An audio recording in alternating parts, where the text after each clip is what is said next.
Hi, my name is Asli. And my name is John. This is Nefes Vadisi and our home and our retreat center. With attached permaculture gardens. Yes, very important. And we called it Nefes Vadisi, which in English is Valley of Breath, because actually even in the hottest of days, there's always a little gentle breeze blowing through the land, which makes it lovely and cool. It's wonderful. So there's always this breath of wind, and because we do a lot of practices I should say, involve breath work for us, both our yogas or Tai Chi and meditation, and hopefully many of the retreats that we run will also be working on breath work. So we thought we'd call the place Valley of Breath, Nefes Vadisi. So we bought this place about, I don't know, 4 years ago or something, and it was a very raw piece of land, and we didn't quite know what to do with it to begin with, but everything sort of just slowly happened organically, and we built the house first. We don't actually live in the house, surprisingly. We actually live in a yurt up over there. But sleep in a yurt. Sleep in a yurt, rather, sorry. Really live in the house. And so we built this first and then built the yurt to sleep in, and then everything sort of took shape after that. Partly because of the pandemic, because we weren't going to stay, we were going to go back home to Bali, but then we stayed here and we decided to develop into a retreat center. It's actually that worked out quite well, really, because it meant that we couldn't go anywhere, and we put all our energy into this place. And I mean, when we first came here, there was like 40 olive trees down the bottom, a little bit of woodland, and that was it. And so we've done everything. We've put in lots and lots and lots of trees everywhere. Almost 2,000 trees we planted in here. Some of them died, some of them survived, and we did a lot of the work ourselves. There was one guy who was from the village was helping us to begin with, and then now we're just two of us, and loads of workaways coming along and friends coming in and pitching in, and it's been great. But it's a lot of work. It's a lot of work, but and sometimes very overwhelming. Yeah, sometimes. But it's all, in the end, it's all good fun. And, and the proof is in the pudding, as it were, because when we get up in the morning and you look around and you see this gorgeous space with the forest behind us, and we're on a sort of like terrace place, and everything falls away, so you get these great views everywhere, and. We loved the piece of land when we first got it, and we loved working on it, and still working on it. And I don't think it's ever going to stop. Our vision, you never know. Our vision is for this place is because we have so many experiences, so many beautiful experiences over the years, and we learned a lot, and we got so inspired from so many people and places. So what we want to do is we bring it all here and bring loads of lovely people here, and then we can get inspired and inspire them in the same time with all the magical spots that we create, and with all the knowledge we have, or all the knowledge people bring in here, we co-create something really nice and beautiful in here. And this is the part of it. Yeah, we've always been interested in, well, me especially, in the permaculture and growing things, and we've done loads of courses over the years, attended this, that, and the other, and it's a chance to give back. So that's why we've set ourselves up as a place to welcome people, to teach people, pass on knowledge that we've gained over the many years. It's about time to give back. Yes.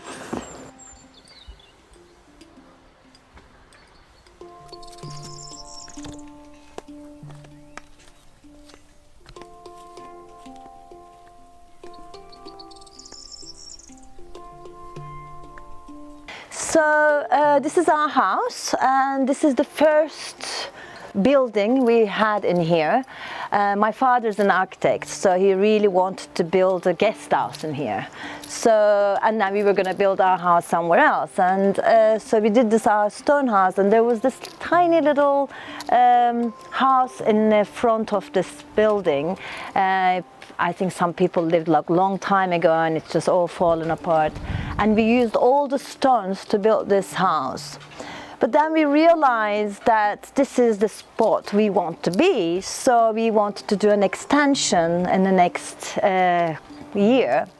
So we didn't want to have a square place, and we wanted to look natural, and so we decided to do a octagon house, and so 8-sided, and we've got crystals on the top, and we just made it a little bit more livable and natural. And so what we did, we didn't put any rooms in there, just a bathroom. So this became our kitchen, that's the living room, and for dancing and doing yoga or just playing music, watching movies.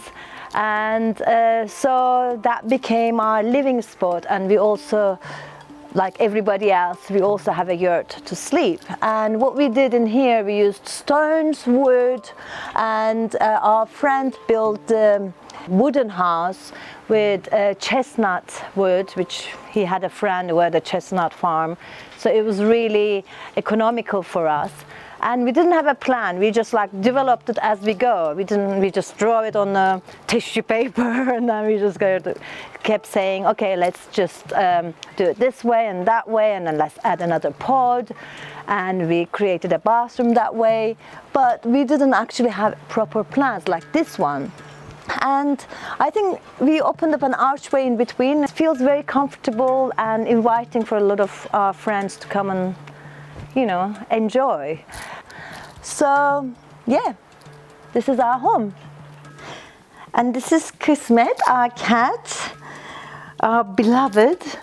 We love him. He is very playful and very cuddly, and he's been with us since we moved here, really. He just insisted to be our cat, and we love him. And here he is, Kismet.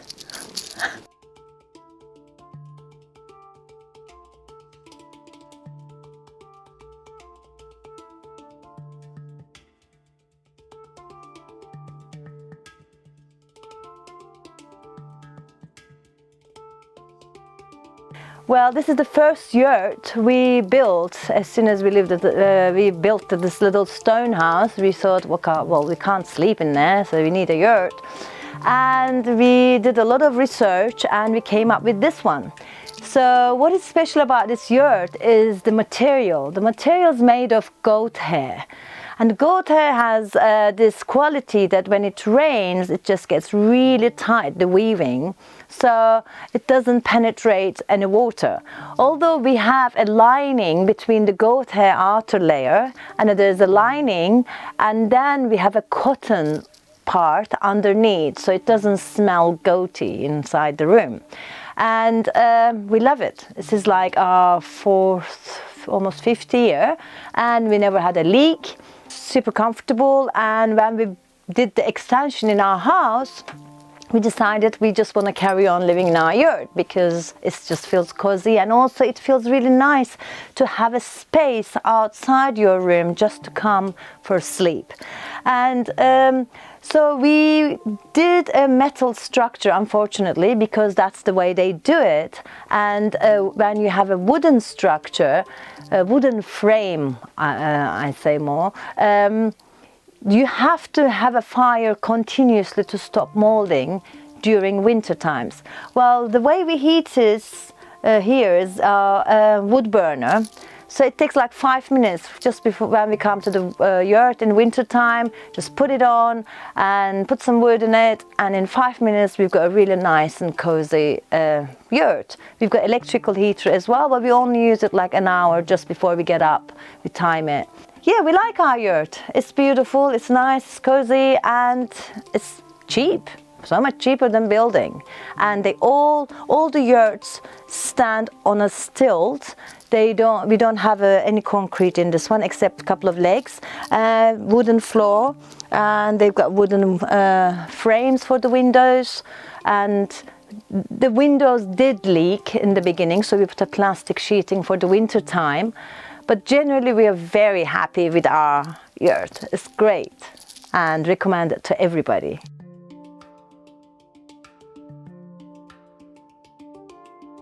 Okay, this is one of our guest yurts, and we built about, including ours, 10 yurts, and 2 of those are doubles, and so they have a shared bathroom in the middle.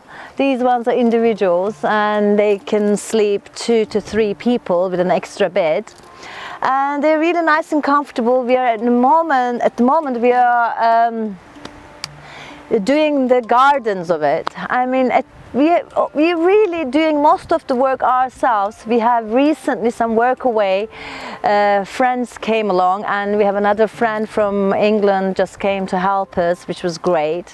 Lara, thank you. But generally we do all the work ourselves, and these yurts are individually named as well. They all have crystal names like jade and amber and turquoise and onyx and tiger eye. I do love crystals, and I'd like to put it everywhere in the garden. Especially, I mean, we even put shungite in each corner of our land, because unfortunately we have a power line about 100 meters away from our land. So to stop that energy field and just to clear everything, that we try to use crystals as much as we can. And so I just thought, why not? Let's just name our yurts crystal names. The yurts, again, all exactly the same material, and they all have their individual touch in them. They're comfortable, they all have bathrooms, and this one is placed in a lavender field, and very soon all around them will be loads of flowers and trees and plants.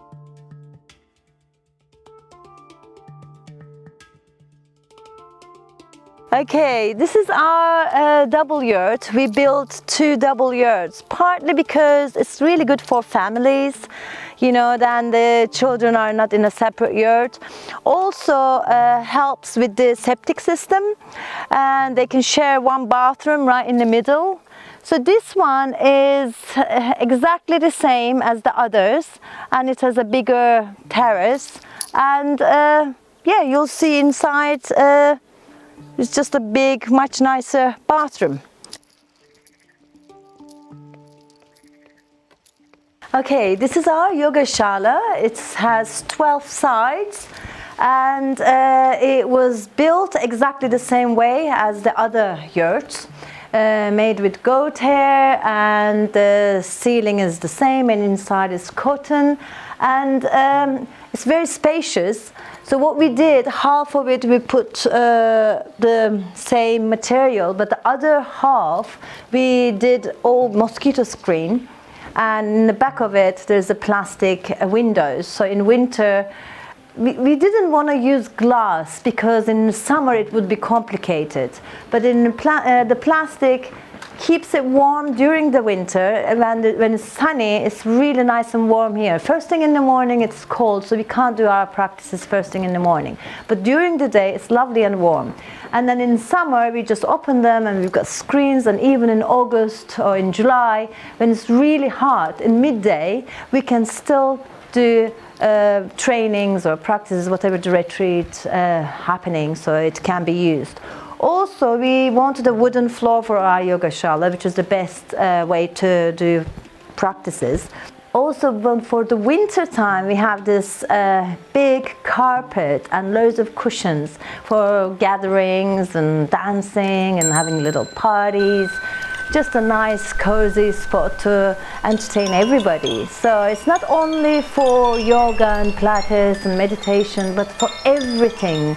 This place can be used, like you could come and write your songs and practice your play or dance, and whatever you're inspired to, whatever you want to bring. And we're so inspired over our travels, and we just want to share everything that we saw, and we want to make a little magical corners and share this with everybody. And so we are welcoming a lot of things in here that if anybody wants to offer, they can come and just, we have a space for it. So this is our yoga shala. We've got all the equipment and we've got a little room there and to put everything away, and it's a great space to play.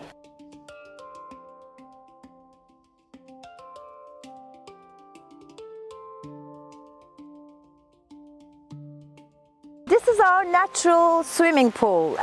We always wanted to have a natural swimming pool without any chlorine, any chemicals, and the plants growing, because when we were traveling and living in California for a while, the land we were living, it had a pond, and we enjoyed it so much, and it had a sauna as well. We enjoyed it so much, we wanted to bring it here. So this pool was a big project. As you can see, we've got like these big rocks. So what we did here, first we had a digger and just dig the pool, and we just draw the shapes. And I could see the pool before. I mean, John too, of course, we talked about it a lot and we planned it a lot, and we knew exactly what we wanted to build here.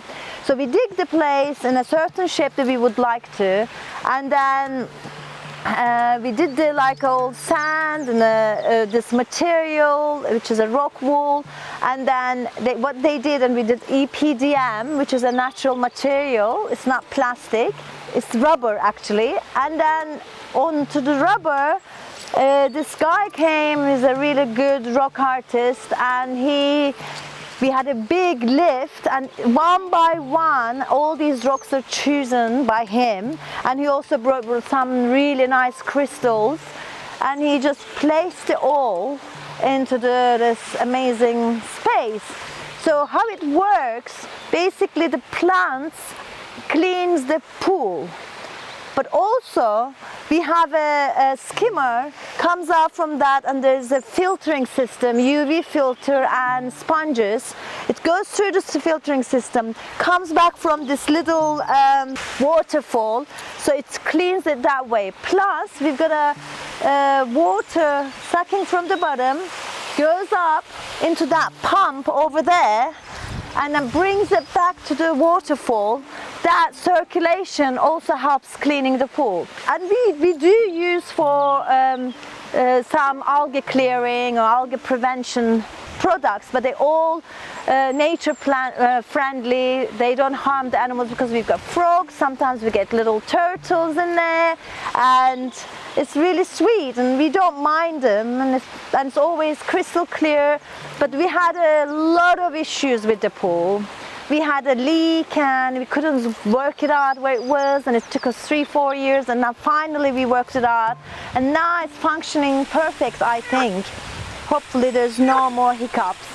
And the nice thing about the pool, in winter it's not as clean as this, because the rain brings a lot of iron into the system, and it makes it like a reddish brown, and all the rain brings soil, but we don't mind because it's still clean. So when we have a sauna, that's our sauna, that's an hexagon sauna, and you basically feed this from outside, lots of wood, and then there's a big pipe goes inside and covered with lava stones, and it gets so hot. After about an hour, we just pour water and a lot of steam comes up, and inside it gets really hot. And in winter we go to the sauna, we get really hot and jump into the pool, and it's so lovely, and you just do that 7-8 times. And whenever people hear that they love sauna, we definitely try to encourage people to experience this beautiful thing. And we also have this sitting area over there, so we call it chill out zone, over our kitchen. So you know, we try not to put complete cover for the summer, because we wanted to see the stars at night. So we have a half covered ceiling, so there's comfortable cushions, and we just chill out there when there's a group. And over there we've got sunbathing and performance area. We wanted to, you know, we do fire dancing ourselves. We used to anyway, and there's a lot of people come with a lot of talent, so why not? We have a performance night or day or whatever. So we just wanted to have a space. And then we have a communal kitchen down there that I'd like to show you. When there's a big group, we can all eat and cook and enjoy down there. So this is our pool area with a lot of different water plants.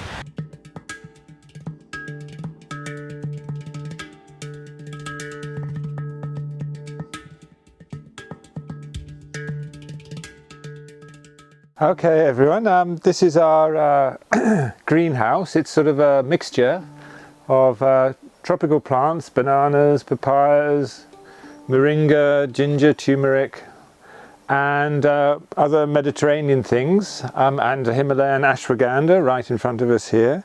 So yeah, we've got broccolis and cauliflowers and coriander and kale, aubergines. At the back, this is where I make all the starts, all the seeds, the seedlings, both flowers and veggies. And yeah, it's been a challenge because we have very high winds here, and we couldn't get the right greenhouse plastic to start with, but now it's all sorted, so that's great. We have a few challenges in winter. So what I did was, because it can be very cold. In fact, actually we had snow one year, which is unheard of, 10 days of frost earlier. So yeah, bit of a challenge. So what I did to mitigate the cold was I put in a wood burner here, and then had that's what that long tube is running up to the top. It's the vent. I've taken the wood burner out now. And then what I did actually, which has worked very well, I put in a 70-meter trench, dug it 2 meters deep, and then put in 2 pipes and had a fan at one end, blows air into the pipes, and it comes out and then goes around, all around the serra, and out comes air at about 8 or 9 degrees, because at 2 meters deep the soil's constant. So that's worked very well. So in the winter, I set the fan going about 10 o'clock when the temperature at night, 10 o'clock at night, when the temperature drops below, say 8 degrees, and then I blow the air in, and it keeps the serra warm at about 7 degrees, even when it's -1 or 2 outside, which is great.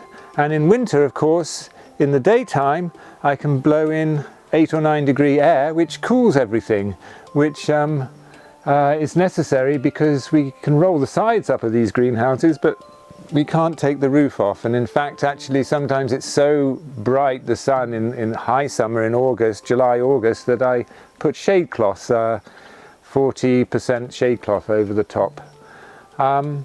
But yeah, we've got loads of things, loads of veggies, aubergines, courgettes, tomatoes down the end, lettuces, loads of stuff in here, whole mix of things, some wonder berries, there's some goji berries over there, New Zealand spinach. This is Malabar spinach, it's a climbing spinach.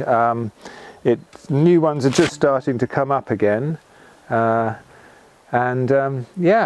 It's a fun spot, this greenhouse, 17 meters by 5, and we can grow a lot of food in here throughout the year. And it's all mixed up together. I love everything mixed up together. I'm not a straight lines kind of person.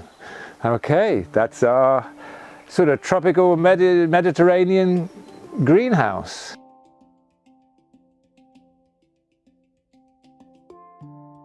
Okay, this is the end of the tunnel that we built, that big trench that goes 70 meters that way into the greenhouse. Behind us we've got our grapes that we need to do a bunch of weed whacking, clear out some of the grass in here, give these grapes a better chance of breathing. And just in that space just over there, I'm going to build another earthship style greenhouse, because you can see there's already a bank. So that will be the thermal mass, and then it will be a greenhouse that has a wall, so I'll put a bit of insulation between the thermal mass and the actual greenhouse itself, but that will be the the main part that will keep the greenhouse warm in the winter. And I'll dig, probably come down like this, and I'll put a little trench here, which will be like a cold sink. So all the cold air will go into that trench there, and that's where I can walk. So I can then operate the greenhouse at this level rather than at this level here, which is at my age tricky. Okay, and just around here you can see these olive trees. This is our main olive grove, and some of these trees are more than 70 years old, so of course they were here way before we got here. And I'm learning about how to grow olives, but learning pretty fast. We had a good harvest last year. We've got all our own olive oil for at least a year, and for a few other people as well, and all the olives we can eat that we've processed, which is great. And we've planted olive trees all over the place as well, because they just they tend to grow, and then you graft a good olive onto that stock. Okay, so that's the olive grove, and there's all sorts of things in here as well. There's more pistachios, and we have over there our peach and nectarine orchard, and just up behind us we've got pomegranates and actually a lot of citrus. So lots to do, but many enjoyable tasks ahead.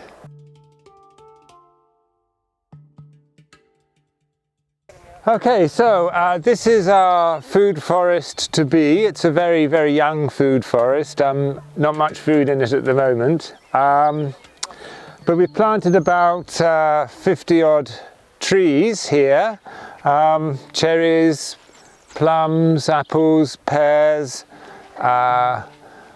and a bunch of nut trees, hazelnuts, almonds, and we've got some pecans, quite small, but they'll be coming in here later. And we've got a bunch of nitrogen fixers, so some Eleagnus species just there, and over here is a black locust.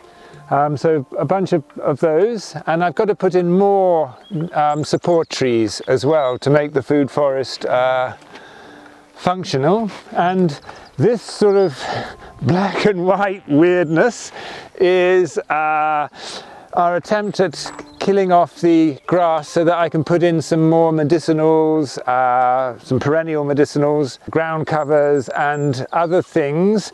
To begin with, they won't be so much shade-loving perennials because until the trees get much bigger, they won't be casting sufficient shade to grow any shade-loving plants. But what we're doing is we're putting in comfrey around every tree. I've introduced a lot of black bronze fennel and normal fennel, and that's spreading through the area. It's quite a big area for a food forest, especially for one person to undertake, or two rather, with Asla. But we're going to try and do it 1/3, and then do a second third, and then do a third, and just do it slowly. As I say, we've got to put in a lot more support trees. But actually, also in the meantime, it's a field of beautiful wild flowers with chamomile, another form of chamomile as well. There's vetches, there's sweet peas, there's all sorts of things. Mallow, here we've got mallow. So there's already a lot of edibles in here. Okay, they're mostly spring edibles, so we need to put in, and they're annuals of course, so we need to supplement that with a lot of perennials, but they're coming. And not immediately, but because there's so much else to do, but once the trees get bigger, then I'll be able to put in more things. But yeah, this is what this is going to be. It's going to be great. And actually, just right in the centre, just here, I've got 2 cherries. Unfortunately, that cherry tree died, but I'm going to put in a big shade tree in the middle, and then we can have benches underneath it, place to chill out and enjoy the food forest. We're going to put in the paths, you'll be able to wander through. pick whatever food that you feel like eating then and there, or cooking for dinner or lunch or whatever, and that's the idea. It's going to be a very productive space.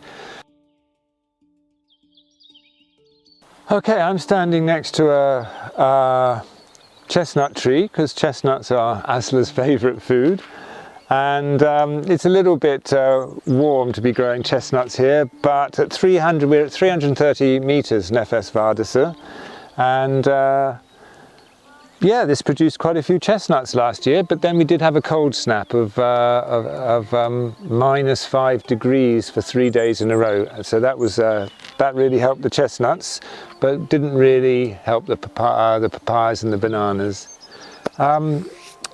Behind us here we have a lot of berries. People who are working in the strawberry patch at the moment, and I've got gooseberries and golden berries and raspberries and thornless blackberries and red currants and white currants and all sorts of different berries in that area. And also behind us, I don't know if you can see, but there's a little pond there and another pond there. During big rain events, because this is a basin, great amounts of water come through here. It's like a waterfall coming over there and a waterfall at the other end. And so I built a series of ponds to catch that water and catch all the topsoil that's piling down from the land surrounding Nefesvardese, and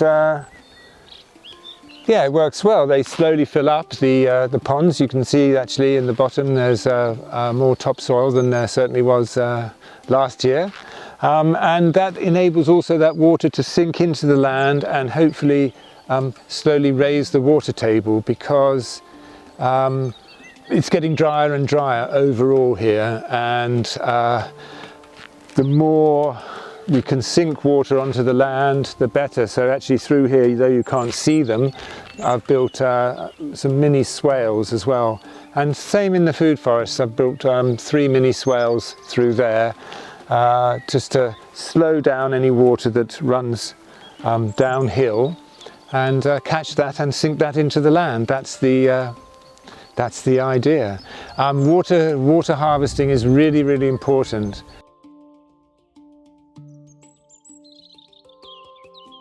This is my seed storage little shed. As you can see, loads of seeds and then loads of other stuff.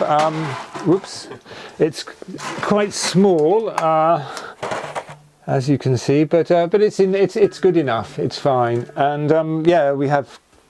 See, I collect seeds from all over the place, swap seeds with people, all sorts of things, and I keep all my mushroom spawn in the fridge here, which you probably can't see, but that's there. I've got worm castings, peat moss. This is a wood chipper, an electric Bosch wood chipper. I've got a main bigger one up in the woods over there for wood chipping, because we don't burn any of our wood. We turn it into wood chips and use it as a mulch. And this little tank in the corner here is my compost tea brewer. So I made that, and every week make compost tea for one part of the garden or another. Yeah, the garden responds well. Yeah, so yeah, it looks like a huge great mess really, and I guess it is, but I know where everything is, and that's what counts.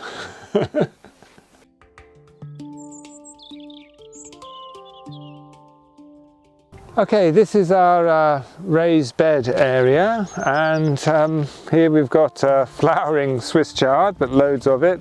I don't normally grow this in raised beds, but it just grew anyway. We've got dill and rogue chamomile. Here we've got some leeks still, parsley, and lots of celery. Because we drink celery juice every morning. Yeah, I've got nettles in here, all sorts of things. I had sweet potatoes in there last year, some onions. And here, this is, as you can see, we've got plastic cover rolled down now because it's warm enough at night, but in the winter time, we put that plastic over, and keeps them all nice and warm and a little bit humid. And yeah, they're quite productive beds.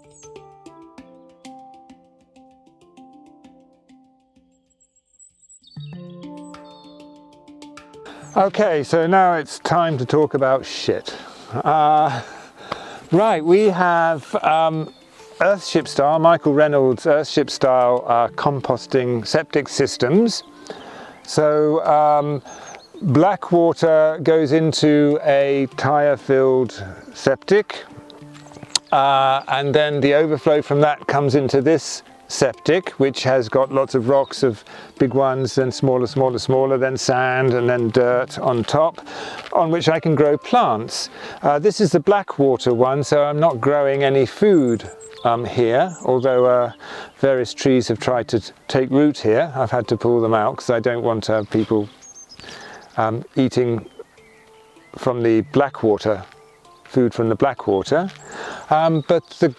But both the overflows from this, the Blackwater, and over there is the grey water, and these three yurts feed both these septic systems, and the overflow from that is actually, we're standing on it because it comes out and then goes down in pipes.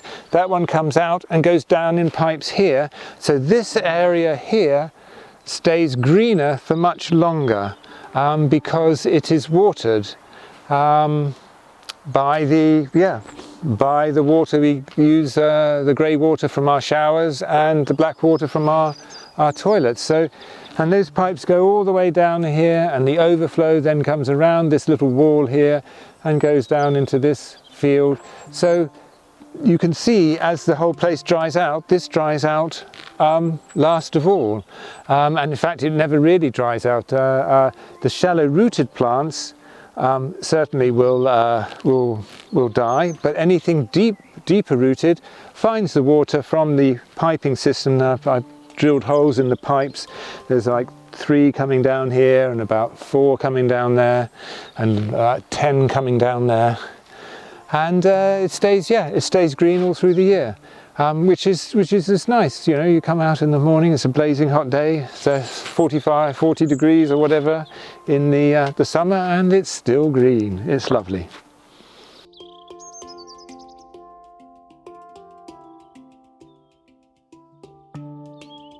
Okay, here we are with our biggest set of solar panels, 36 panels here.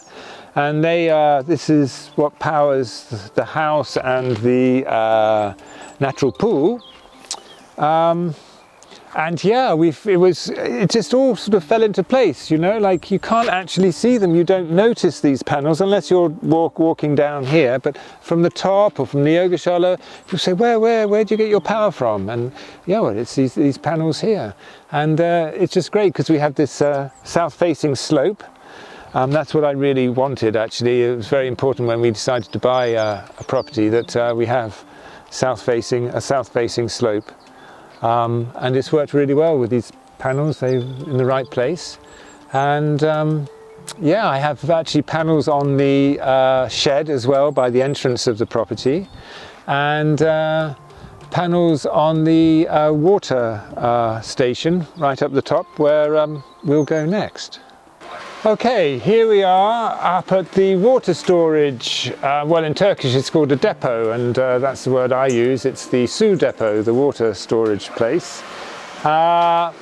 Everything's powered by the solar panels, so that's what's going on in that box with the inverter. And then we had 3 wells, and those wells pump the water up into here. Like, we cleaned the wells this year, hence the colour of this water, which is great. So we pump it up into this tank here, and then that then goes through this machine and gets softened because the water here is very hard. It's full of calcium, and so it needs to be softened, otherwise it clogs all the dripping systems. So that's what these big tanks are doing. They're full of resin, and that's what this stuff is, salt. So that system softens the water before that water is split up, and half of it goes into this 10-ton tank, which is for the house, and people drink from, or goes into this one, which is for the gardens.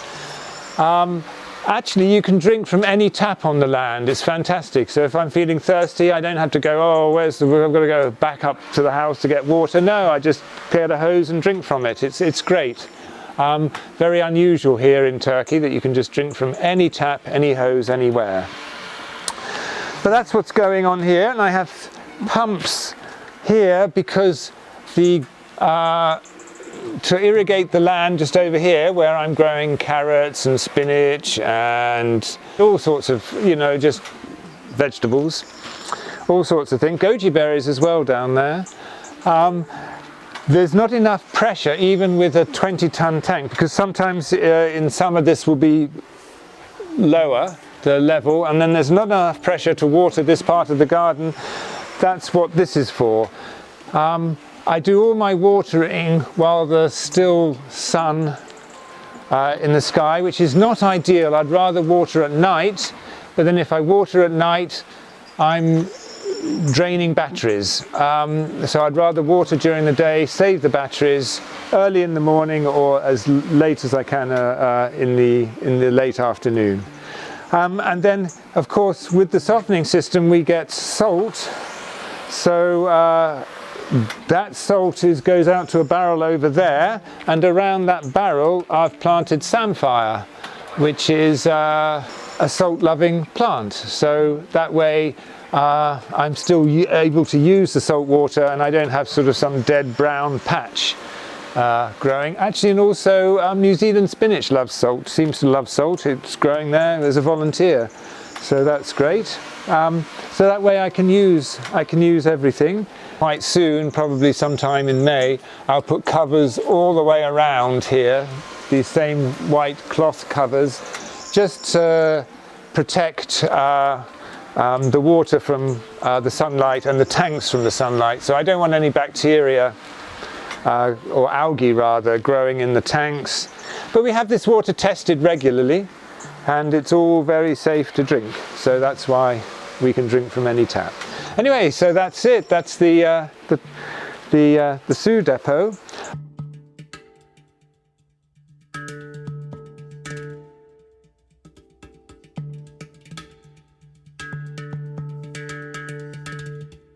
So I hope you've all enjoyed our little tour of our little piece of paradise here, and our bit of explanation of what we're doing and why.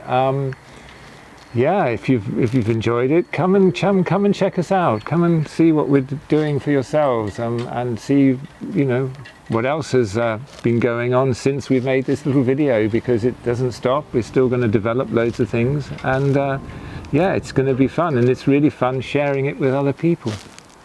Yeah, please come and enjoy with us and play with us. Yeah, I mean, since starting from this moment, actually, everything is almost built, and now the playtime for us. I want to build loads of magical corners and be more creative with the land, with the things from the land, and with the cut-offs of the trees and the stones we find, and little pine cones, and we want to create loads of nature arts, and everybody who comes here can add a little bit more. So it's going to be a co-created beautiful gardens eventually. So just come and play. Thank you for watching us and come and share in the fun here in our little bit of Bodrum, of the Bodrum Peninsula. Okay, so hopefully see you soon. Bye. Bye.